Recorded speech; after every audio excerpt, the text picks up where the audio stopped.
Hello, and welcome to another episode of Scavenger Life. This is episode number 379 at scavengerlife.com.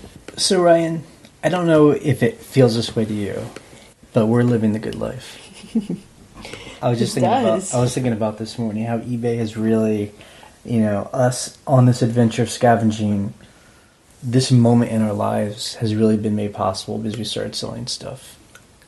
Old shoes on the internet. Yep. It's true. Absolutely. Like, being able to, buy old buildings and be able to afford to fix them up, It's really good. It's crazy. Even though I know sometimes we get a little tired of, it can be a grind. Sure. Sometimes, yeah, totally.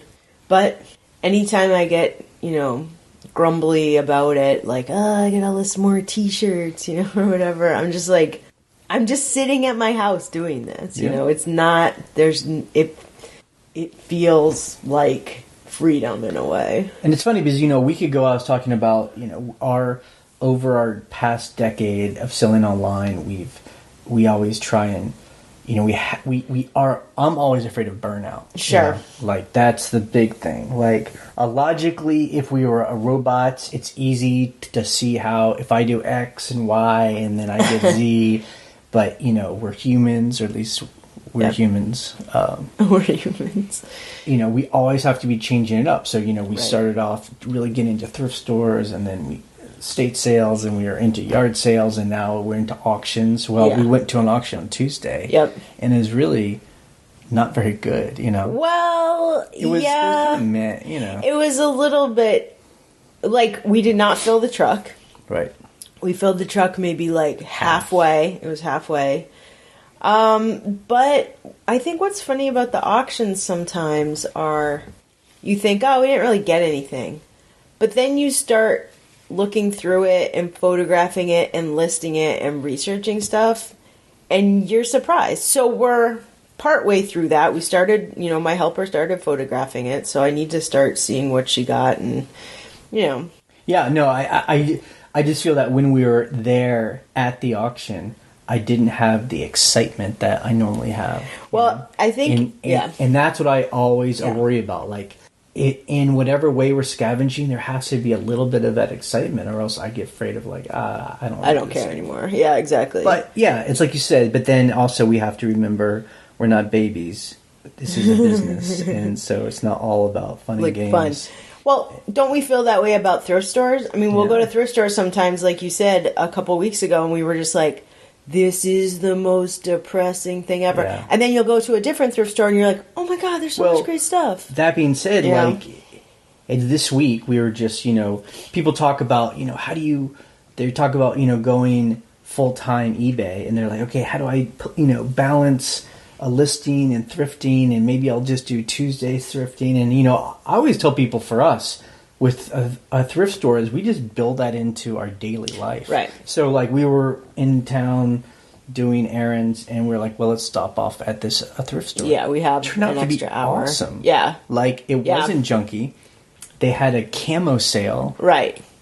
Because hunting season's around here, so they put out all this camouflage. They save up their camo and and it was great. Camo jackets, camo overalls. And we sell a lot of that stuff. Yeah. I mean, and we don't just sell it to hunters, but we do, sell it to hunters. But a lot of people in Brooklyn and LA and wherever. Camo's a thing. So, that's the thing. It's kind of for us, we like to open our scavenging to all avenues. So when one gets boring, we go to another. Yep. And even if this is boring, we'll still stop by and we'll get a surprise, and then that excitement comes back, and blah blah blah. Yeah, that's the other part about it too is right now we are trying to keep up with our helper. We have a helper.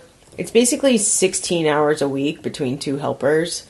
And sometimes, the other day, we were we don't have anything for her. She's gone through everything. So it was good we went to the auction and then to that thrift store. So, it feels a little bit like we're on the edge of sourcing. But, I mean, and really, to say that is incredible, because I would say for the first 7 years of us selling online, it was the exact opposite. People death piles who have been hearing this podcast for a while, it was our life was about death piles. And death piles in our home, you know, like surrounding every us. Corner had a pile of stuff we just could not get through because we were doing everything ourselves. And so that was really a transformation.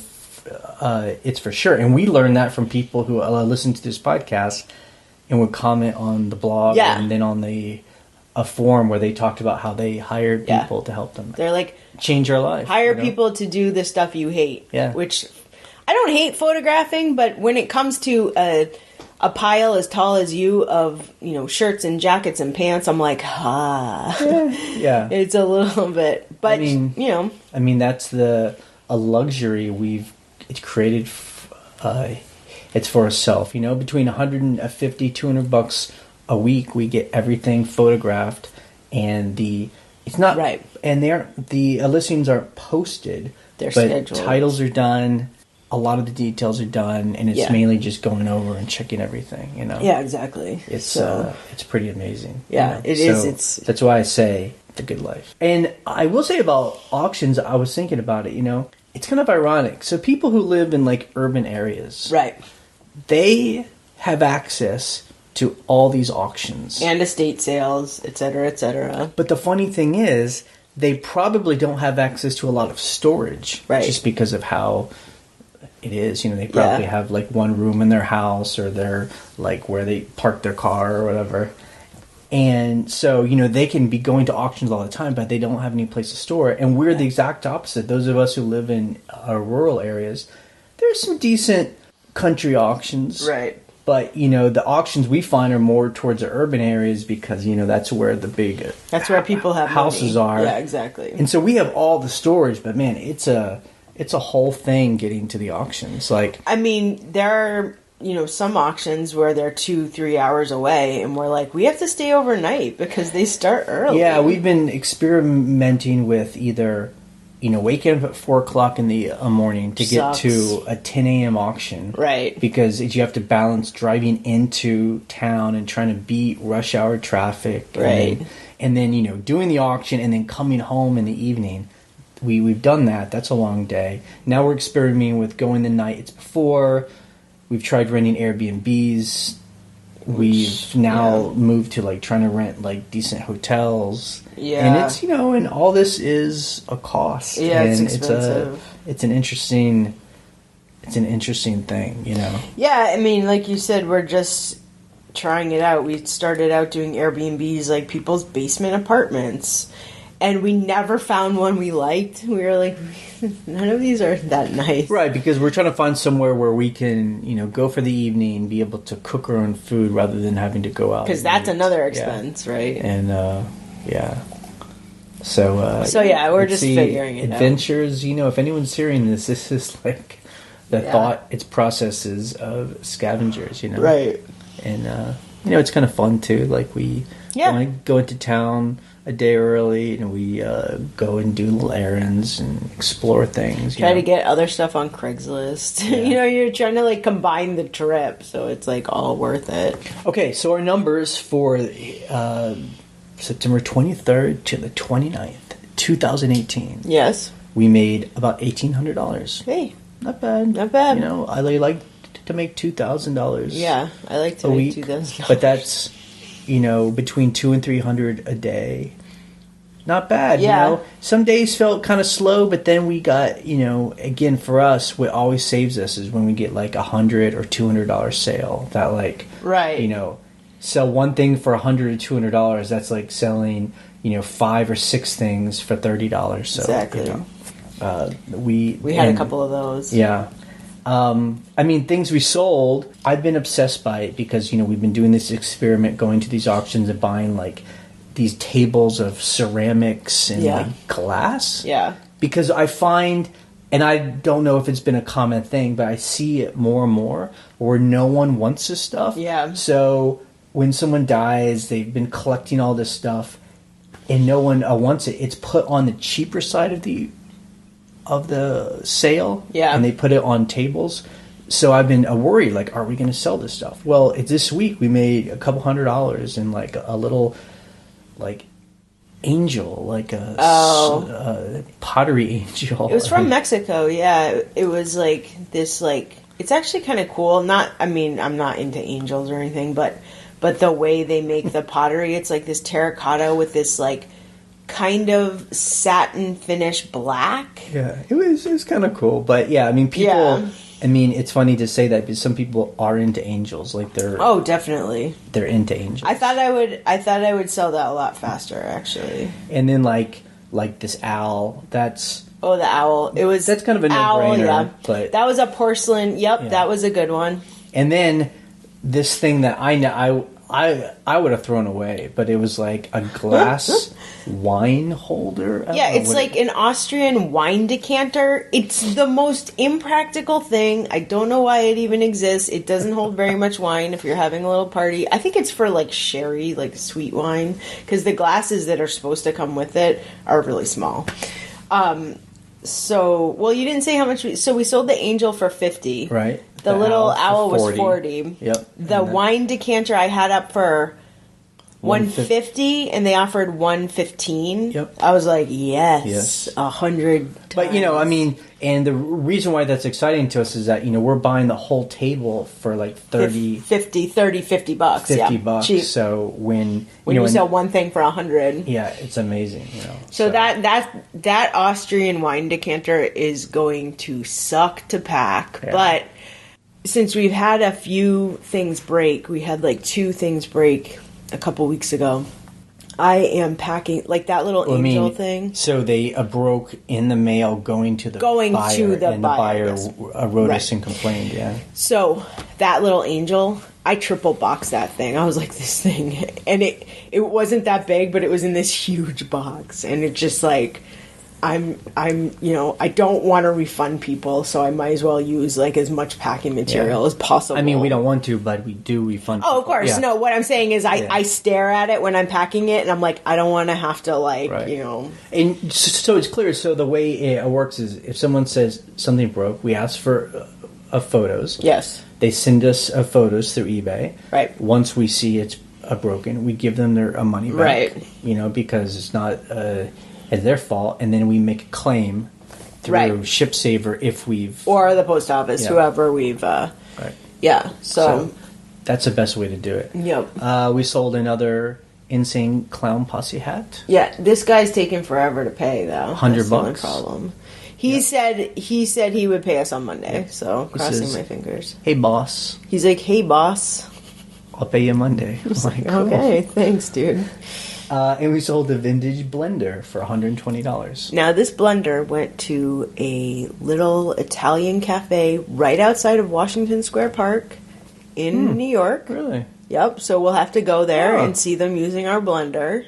Really? Next time we are in New York. Where was it? I mean, is it like...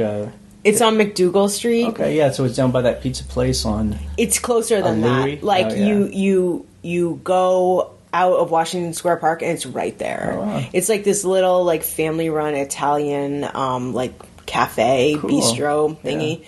Yeah. We'll have to go there and like order and be like, where's the blender and see if we can see it. The thing is, it sold for what? It was 100, right? 120. 120, right? Great sale. I saw that sale. I think you were in town. And I texted you. I was like, that's a great sale. Yeah. It was a vintage probably from like the 80s, wearing full stainless steel, commercial blender. I mean, I think I bought it for like $7, but I know those things are, and like then, rockets. those are all the things that like, it's interesting to us that we sold. I mean, everything, and then we just sold, just normal stuff, hats, shoes. Oh, lots of bread and butter, shoes, I sold a bottle, like a can opener. Yeah. For $20, like a vintage Hams. Yeah, Hams like beer. just like I'm just like, well, that's incredible. Yeah, I know. Like when I saw that sale, I'm just like, what? Oh, you didn't mention the Skechers. These like men's Skechers. You know those shoes, those shape ups where it's like the weird like rounded foot sole thing, whatever. Those sold for over $100. Yep. I think they were size 13 men's. They were huge. Yeah, they weighed like 5 pounds. Skechers got in trouble with the government because they were advertising that you'll lose weight if you have these rounded soles, and you'll tone up your butt and stuff. But you can't prove that. Yeah, they were just like, that's not true. They still sell them, but they don't claim that stuff. But I don't know why ours sold for $100. Maybe they don't make men's anymore. But they do. Scavenger of the week, we had talked about it, was camo sale. Camo crazy does great. So our helper, it will be taking pictures of camo clothes all week. Yeah, camo. Look, I found camo overalls. Yeah. Like, they look like denim, not like the hunting, fleece, whatever. Like, they look like regular overalls, but they're camo. I'm like, that is the best find. They were like $2. Yeah. And then at the auction, the big thing we were buying seemed to be art. There were just boxes of art. We bought a ton of art, yeah. So. We bought a ton of art and posters. But you know what? We do well with that stuff. The only issue right now that we're going to have to solve in a little bit is art storage right now is and has always been very chaotic. Yeah, I don't know how other people do it, but, we buy a lot of art. A lot of it is in frames. Mm-hmm. And so, if you have a certain amount of art, it's okay. You just kind of stack it on top of each other in shelves. We've gotten past that point, and we need to build, what I'm thinking is like art holders where they're boxes that stand up and down. And so you can put them. They have them at thrift stores where they do. I also need to figure out how to better categorize, like photographs. Smaller 8x10. Can those go in a bin? Can I have 2 bins? Because people will say put numbers on them. I know, that's how to numbers. Do it. Oh my god! Look, if they're categorized, okay, it's easy to find. It's just right now everything's piled up and not categorized. So yeah, and after we do this podcast, we actually have to put up a lot of eBay stuff. Basically, once our helper photographs stuff, we bring it down to the building and we put it kind of in a place where we're like, we need to put this stuff away. Kind of like a death pile, but it's on eBay. It's like everything's listed. And the problem is when stuff sells, I'm like, I guess we didn't put that away, so I have to look in this other. Yeah. But usually we're pretty good. This last couple of weeks, we've been really busy with the renovations, so it's hard to keep up with putting stuff away. But once we do it, it takes us like 20 minutes. Like, it's no big deal. Yep. Customer issues, really none. Just we've been getting what? Oh, I'll tell you. I just had to call eBay for something. We have been getting returns. We've been getting like a rash of returns. I mean, I just want to put it in perspective. So instead of having it's no one send anything back, we have like 4 or 5 in the past several weeks. Yeah. So, so out of like, 150 items. Right, I know. It feels like a lot, though, because like any you said, more than one, it seems like a lot. You add up the amount you had to return this week, and you're like, oh my god. But so I sold a hard drive. It was an internal hard drive. It was like 1 terabyte. It was 5 terabytes. I sent it to this guy. He said it didn't work. I said it worked when I sent it to you. It mounted and he said, oh, I'll send you a screenshot of the diagnostic. He never sent the screenshot. I asked him for the screenshot a bunch of times. Finally, I approved it because eBay kind of is going to...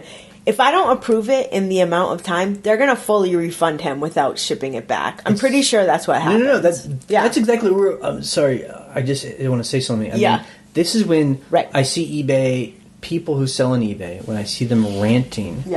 about how unfair eBay is and they took money out of my account. Right. This is why. Right.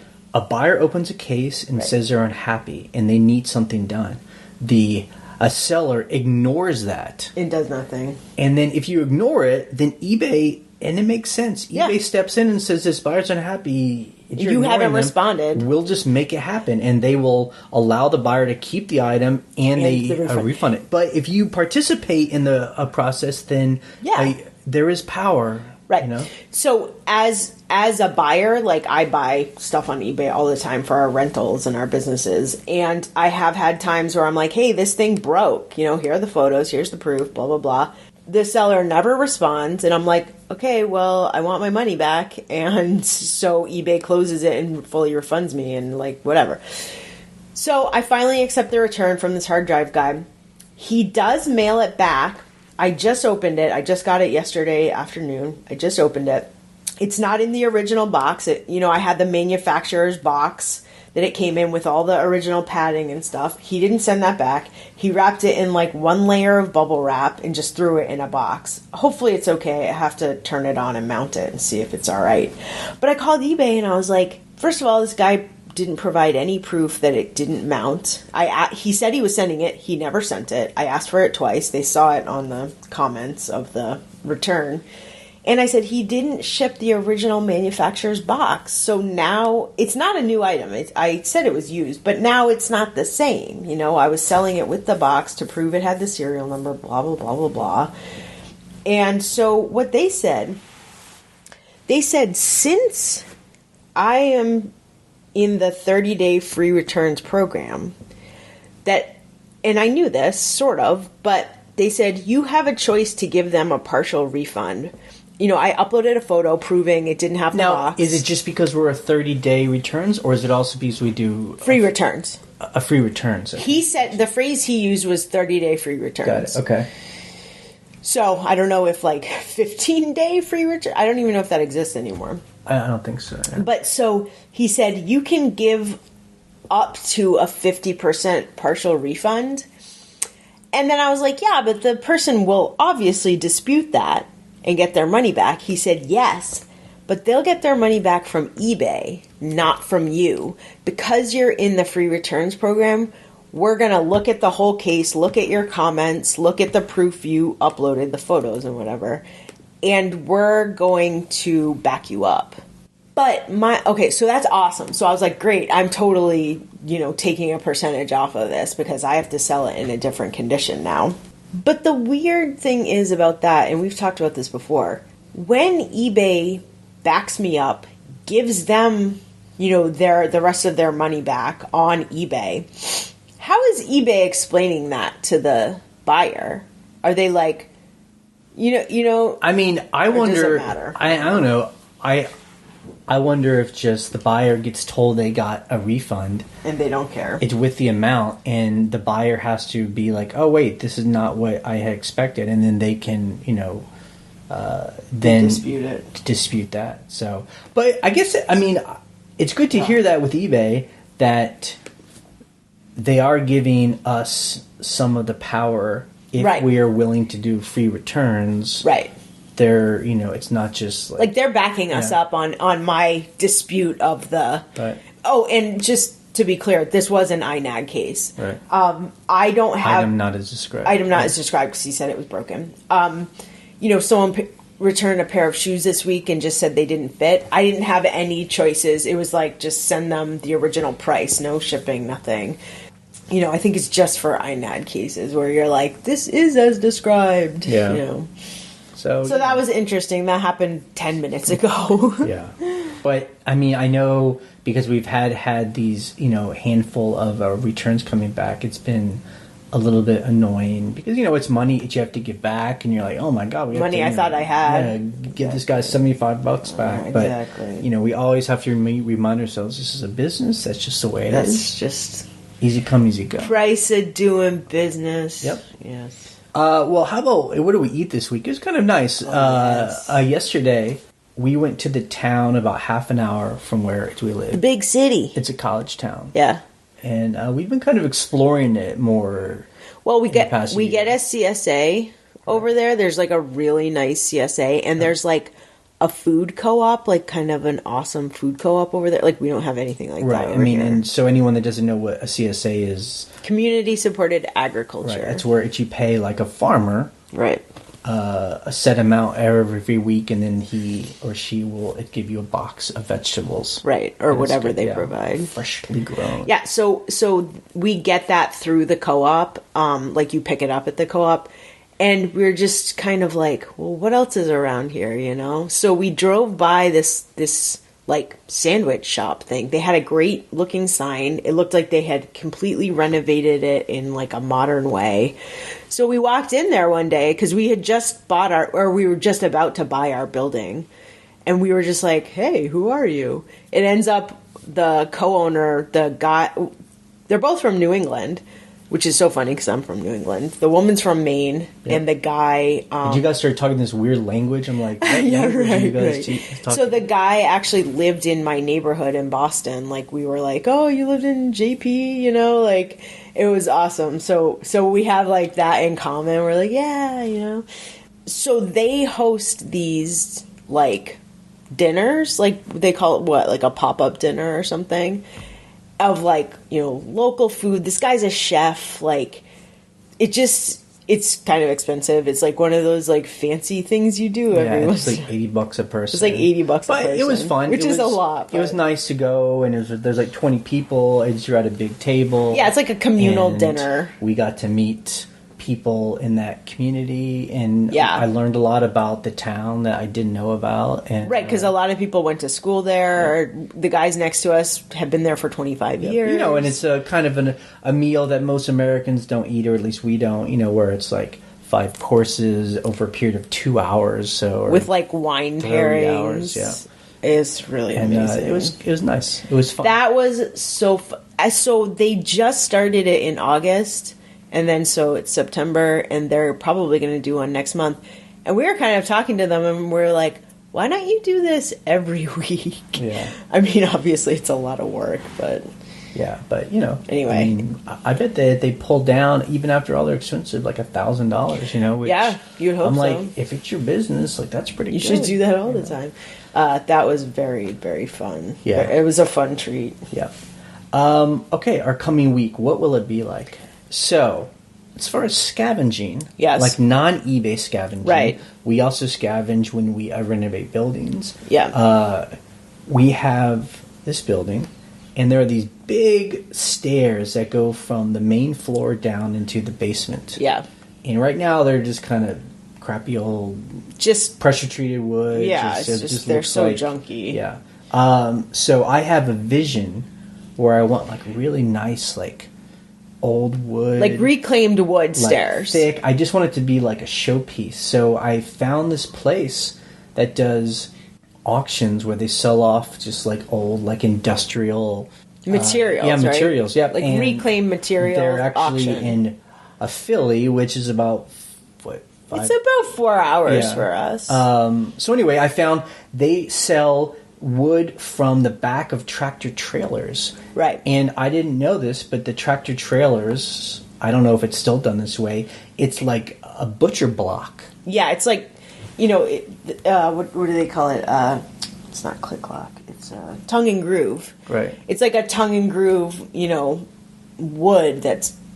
Yeah, but together, I mean, right? It's actually like a butcher block where it's little pieces that have been glued together. Oh, okay, you know? So it's not. Right, and it's like different. And so anyway, and if you Google it, you know, tractor trailer reclaimed like tables. Like what people make out of you'll them. See, it's really It looks gorgeous. Great. Well, what's interesting about that wood is because like freight is coming in and out of it, it gets this distressed look. I mean, it's dirty and stuff, but if you plane it or you sand it down, it looks great. Yeah. So anyway, I bought, I won a couple of their auctions.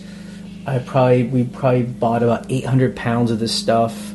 It's 12-foot boards. Yeah. By 12 inches. And so it's going to make great stair treads. Yep. And I bought it for all about $500, about $30 a board, which is not bad. Crazy if you go to Lowe's and just try and buy a 12-foot, you know, it's pressure-treated piece of wood, you're going to pay that much. So it's great. Right. Anyway, that's going to be what our Monday is. We're going to drive to a Philly, stay overnight, pick up the wood, come back. Yep. Adventure. That's what this life is about, adventure. Yeah. The good life. I mean, when you looked at the auction and you won it on Thursday night, and you were like... It was really funny because I didn't know about any of this. And you're like, so I won this auction of this wood, and it's in Philly, and I have 7 days to pick it up. I'm like, what? Okay, so I guess we need to figure out what day we can just pick up and drive to Philly. And we went into Scavenger mode, and that's why... See, and this is a good example of, like, the thing that keeps things exciting and not being burnt. Right, out, right. You know? When you're It's like, let's do this. It's thing. the adventure. It's the excitement of finding something cool. We're going to bring this wood back to life. It's going to make this building awesome and special. You know, like someone's going to walk on it and be like, this is gorgeous. This isn't like a normal staircase. Right. Like, yeah, what did you do? This isn't something someone could buy at Lowe's, you know? So the other thing that I love about it with any of these weird things we do is we're like, this actually is our job. Like, we have made this into our job where we're like, yeah, we do need to buy reclaimed materials because we are redoing this building and in a certain way. So this is business, Yep. you know, this is truly, this isn't just like, Sure. we're going to do this for our house. But I guess you know? that's the thing for me, though. No part of our business can consistently feel bad. And I know that you struggle with that too. Like, no part of our business can consistently feel bad because then it's just like, why are we doing it? You know, so. That's why I love just having different streams of income. Yep. Because if I'm like, I am so tired of doing laundry, which I never really do because it's super easy, but you're like, okay, well, go list some stuff on eBay or go into town and do X, And when Y, Z. you mentioned the laundry, it's because we have these rentals, so we're having to always be washing a house full of sheets and towels, duvets. So, but we got 2 double stacks. We have a whole laundry. I have 2 washer dryer stacks in my laundry room, so it's like that makes it really easy. Yep. It's ridiculous. Okay, so let's play the calls that people sent in today or this week. We only had one, which is fine. Just if you do have questions or you have a comment or like a story. Yeah. We would love to hear it. You can always call the voicemail line. The phone number is 540-407-8486. Or, like this person did, you can email us an audio file from your phone, and the email address is thescavengerlife@gmail.com. And don't do it while you're driving. I know it's like you're trying to multitask, but if you record things while you're driving, it sounds poor. Hey Ryan and Jay, this is Russell from Tacoma Park, Maryland. I've been a lifelong scavenger, but I just recently figured out I could turn that passion into a little bit of side income. So I've been selling on eBay and listening to your podcast for about a year, and I just want to say thanks for providing all the information and resources that you do. It's been a huge help. But I'm calling today because I just wanted to say I especially enjoyed hearing about your coffee machine. I also managed to score a machine like that. It was at my job, and it's this incredible, like fancy $1,000 Italian Gaggia super automatic espresso machine. And I got totally hooked on espresso having this thing in the office because, man, you just push a button and it pours out a freshly ground and brewed cup of espresso. It's amazing. But once it stopped working, they just bought another one, and they were going to throw the old one out. So I took it home and fiddled with it, and I opened it up, and what I ended up doing was just like pushing on the door sensor with a little chopstick so that the machine thought the door was closed because, it won't run when the door's open. But that allowed me to observe the operation of the machine, and I could see that what the problem was really obvious. There was just like this little nozzle that squirts water into the brew mechanism, and it's got a little O-ring on it. So the O-ring had just worn out, and that was the whole problem. So I don't remember what it cost, probably 79 cents or something to replace that piece. And for that investment, I have an incredible $1,000 coffee machine that's been working for 4 or 5 years for me. And it makes amazing coffee. It's all the convenience of some of those other machines, but you're not locked into any kind of proprietary pod or capsule system. It makes coffee just out of plain beans. So you have total freedom. It's perfect for a scavenger. You can buy commercial beans or support your local roaster, or you can even get into roasting your own beans.